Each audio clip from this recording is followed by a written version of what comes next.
আমাদের জেনারেশন সব কেটে দেবো, সব বাদ দিয়ে দেবো, আমরা একদম পরিষ্কার করে দেবো, যে এবার যেন ব্যর্থ না হয়।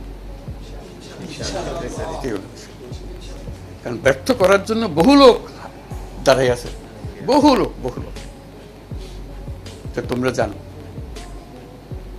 তোমাদেরকে ব্যর্থ করে দেওয়ার জন্য বলে যা আছে কপাল।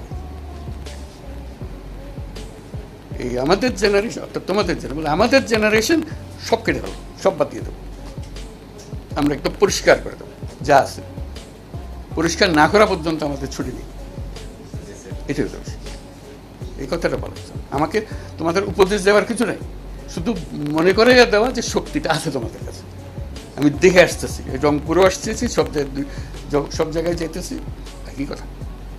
সে যত অজপাড়াগা বলে তো বাংলাদেশ আর জায়গা নাই, আগে যে অজপাড়াগা বলা দরকার নাই। এই যন্ত্র যখন এসে গেছে, তুমি বিশ্বের দরবারে চলে গেছো। এখানে বসে যা করতেছো, ওইখান থেকে সে সময়ের সঙ্গে কথা বলতেছি।